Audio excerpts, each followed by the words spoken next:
This episode of the History Guy brought to you by World of Warships.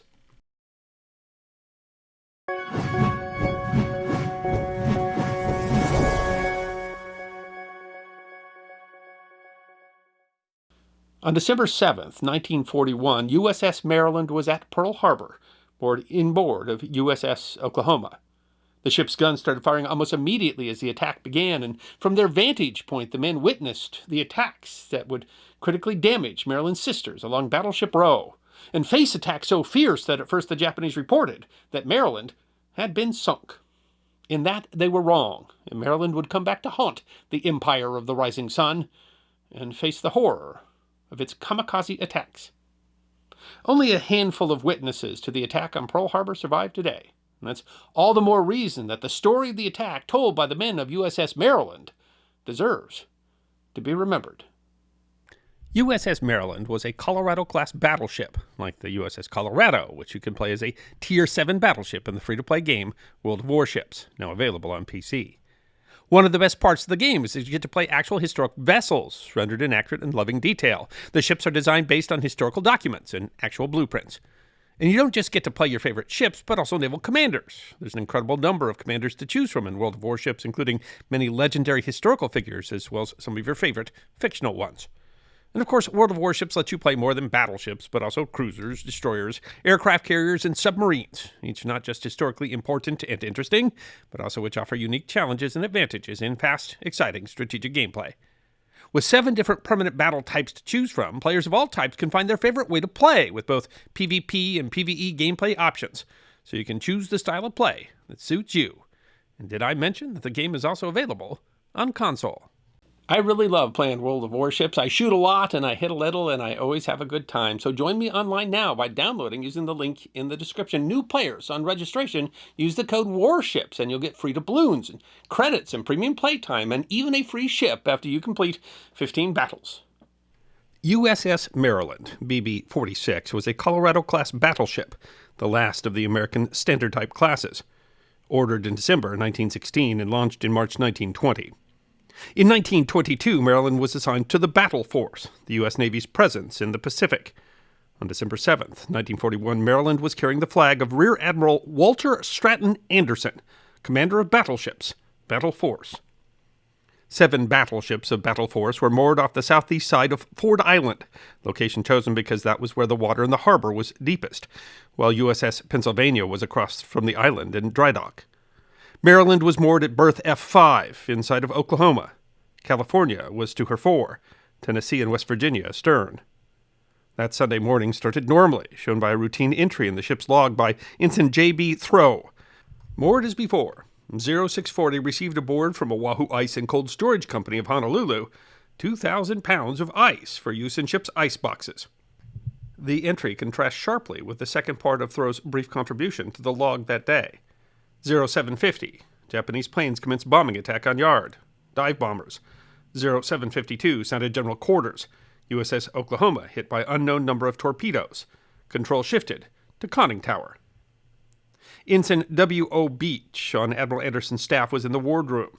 Having the communications staff duty, I was on board during the subject action and had just finished eating breakfast a minute or two before the first alarm. I was still sitting in the wardroom when I heard a short burst of machine gun fire, which was immediately followed by the sounding of General Quarters. When General Quarters was sounded, I walked to the open wardroom ports and looked out, seeing a plane sweep up over the Oklahoma and Maryland, the plane having evidently just dropped a torpedo. Commander W.F. Fitzgerald, Jr., Anderson's operation officer, was the regularly assigned staff officer on duty. Shortly before 8 o'clock, I was undressed and ready to take a bath when I became conscious of intermittent explosions. I quickly jumped into my trousers and grabbed a hat and blouse and started to the topside. I was hardly out of my room when General Quarters were sounded. Like many of the sailors, Seaman Second Class Pat Moran had been expecting to attend church that Sunday morning. When General Quarters was sounded at 0755, signaling we were under attack, we were just finishing breakfast and was due to attend Mass on the fantail of the USS Oklahoma, a battleship anchored nearby, since the Catholic chaplain was aboard that ship.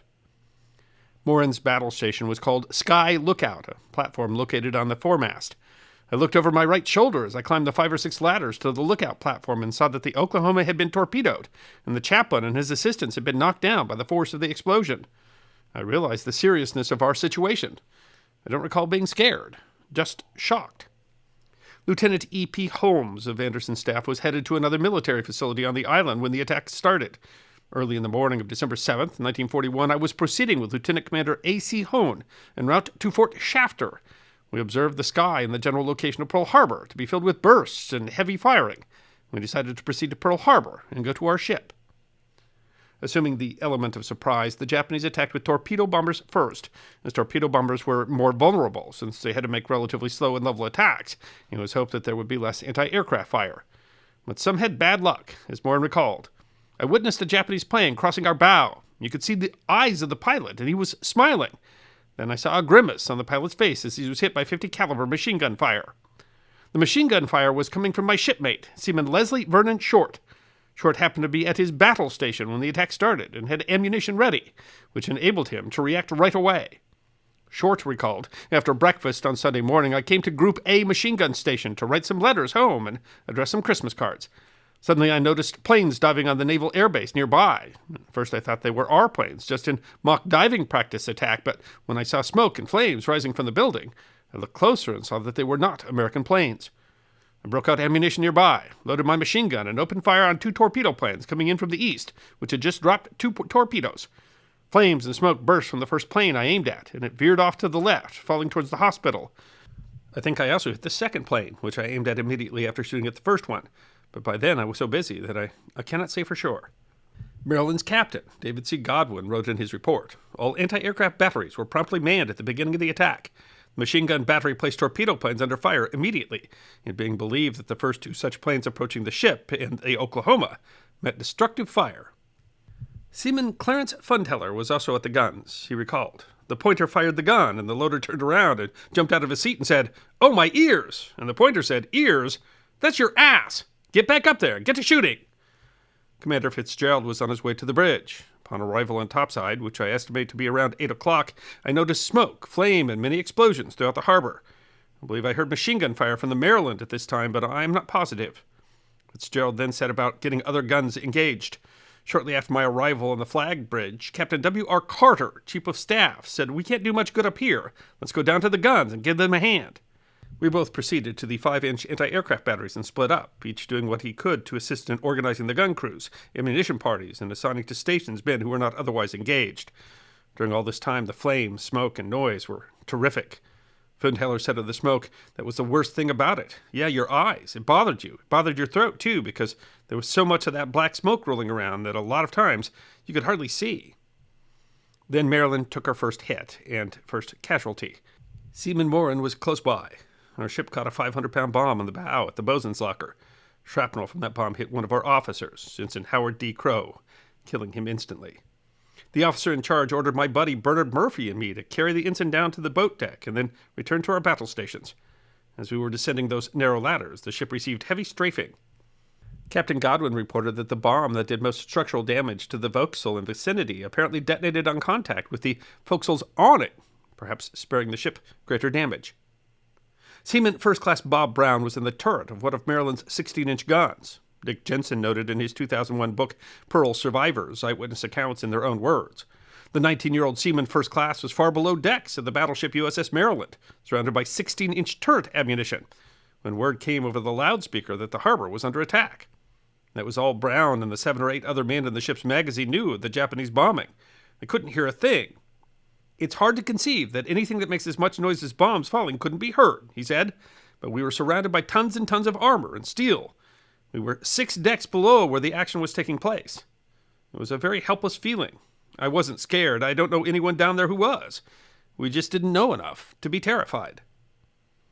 Maryland was protected from torpedo attacks by Oklahoma, but the U.S. Naval History and Heritage Command notes, the unfortunate Oklahoma, an older ship with much less adequate protection against underwater damage, was hit by up to 9 torpedoes. When it got topside, Fitzgerald recalled, "I am conscious of having seen the Oklahoma upright, but with a perceptible list to port. My first glance did not indicate to me that she was rolling over." But in fact, Oklahoma was already doomed. She had been hit by 2 torpedoes almost immediately, and around 7:50, tearing away most of the bulge that protected her from torpedoes. A 3rd torpedo hit at 8 o'clock and penetrated the hull. Oklahoma was capsizing to port. And as she did, 2 more torpedoes struck. Morin was returning to his station after removing the body of the unfortunate Ensign Crow. When we returned to our station, we heard popping noises as the fatal torpedoes hit the Oklahoma. The noise came from the 10-inch hawser lines stretching like rubber bands and then snapping as the huge ship keeled over on its side. Gunteller said we had to cut her lines tied up to us because it was pulling us away. Fitzgerald reported, shortly after my arrival at the guns, the Oklahoma rolled over. Numerous men from the Oklahoma swam to the Maryland, and upon coming aboard, I immediately assigned them gun stations or details in the ammunition party. Maryland was making all preparations to sail, but had no chance of getting underway, blocked by Oklahoma. Nevada was the only battleship to get underway, Morin recalled. A short time later, we saw USS Nevada steaming towards the mouth of the harbor, and we gave a big hip hip hurrah, only to see the ship run aground at the mouth. Fitzgerald recalled, I noted that Nevada was underway and standing down the channel. She seemed to be in good shape until about the time she arrived abreast of 10 o'clock, at which time she was heavily bombed. I noted that she later turned around in the channel and was apparently aground. Then, at approximately 6 minutes after 8, a bomb penetrated the armored deck of USS Arizona. Lieutenant Holmes was still on his way to the ship. En route, we observed the firing to continue, and at one point saw a great explosion in or near Pearl Harbor, which we thought to be an oil tank explosion, but which we have come subsequently to believe to have been the explosion of the Arizona. Fitzgerald recalled a terrific explosion took place on what I thought was the stern of the Tennessee, but which I have since learned was on the Arizona. A large fire was in progress on the West Virginia. But it was Seaman Morin who had the clearest vantage point. Then we heard explosions as the USS Arizona caught the fatal bomb that hit her magazines. Many explosions followed, sinking her and killing 1,177 officers and crewmen. The sky turned red, then black. There were motor launches everywhere trying to save men swimming to safety. The waters in the harbor were completely covered with burning oil. The attack had only been going for some 15 minutes. Many officers and men weren't even aware of what was going on yet. Fitzgerald recalled that Admiral Anderson arrived at the flag bridge at approximately 9:05. Lieutenant Commander D.H. Johnson reported that at about 08:25, December 7th, I received information via phone regarding the attack on Pearl Harbor. At that time, I was at my home, apartment 29, Edgewater Beach. I proceeded to Pearl Harbor. At the fleet landing, I embarked in a Maryland motor launch in company with Commander Haynes, Lieutenant Commander Horn, and several other officers attached to the Maryland. At this time, the second attack began. Planes plainly marked as Japanese were dive bombing on the vessels in the harbor. Heavy anti-aircraft fire was being maintained by all vessels in the yard and harbor. Commander E. Cransfelder reported. Commander Sabin and I were at the Moana Hotel in Honolulu when at approximately 08:20 on the morning of December 7th, we received a call from the telephone operator telling us that an emergency existed at Pearl Harbor and that we should return to our ships as soon as possible. We proceeded to Pearl Harbor as expeditiously as possible and arrived on board the Maryland at about 9:25. By then, the second attack was over, although men still manned the guns in case another was on the way, and the efforts of the crew were directed at the rescue and firefighting efforts of the more heavily damaged ships, particularly Oklahoma. Fitzgerald reported various tugs, lighters, and small boats were directed by commander battleships to proceed to the West Virginia and Arizona to assist in putting out the fire. In addition, rescue parties were sent to the Oklahoma, which by now had rolled over about 150 degrees, in order to cut holes in the bottom and rescue the men who were trapped inside. Morin recalled that I remember after the Oklahoma capsized, hearing the imprisoned sailors pounding with any metal objects they could find. They pounded to let rescuers know where to cut holes and get them out. This pounding was still going on 5 days later, when tugs were able to pull us free of the Keys and the Oklahoma. Captain Godwin reported that the Maryland had been struck by 2 armor-piercing bombs, the one on the forecastle and a second, which pierced below the waterline, creating a hole 18 by 22 inches before exploding inside the ship. In the confusion, the Japanese reported that the Maryland had been sunk, but in fact the flooding was relatively minor. 2 members of the ship's crew, Seaman First Class Warren McCutcheon and Machinist Mate Second Class Claire Breyer, were killed in the attack, along with Ensign Crow. McCutcheon was just 17 years old, struck by a bullet from a Japanese plane in the earliest moments of the attack, considered to have been the first American casualty of the battle. Maryland was able to steam under her own power to Puget Sound Navy Yard for repairs and modernization. It was back in action by the following June. Old Mary served throughout the Pacific Campaign. On April 7, 1945, she was struck by a kamikaze during the Battle of Okinawa. She had just completed repairs when Japan surrendered. She was decommissioned and put into the reserve fleet in 1947 and sold for scrap in 1959. Seaman Moran said, "On the Maryland, we suffered but light casualties and were able to return to the States and to our own power for repairs. But it was pure hell to witness and be a part of those events on December 7th. Remember, download World of Warships using the link in the description. Use the promo code WARSHIPS to get free to blues, credits, premium playtime, and a free ship after you complete 15 battles." I hope you enjoyed watching this episode of The History Guy, and if you did, please feel free to like and subscribe and share The History Guy with your friends. And if you also believe that history deserves to be remembered, then you can support The History Guy as a member on YouTube, a supporter on our community at Locals, or as a patron on Patreon. You can also check out our great merchandise shop or book a special message from The History Guy on Cameo.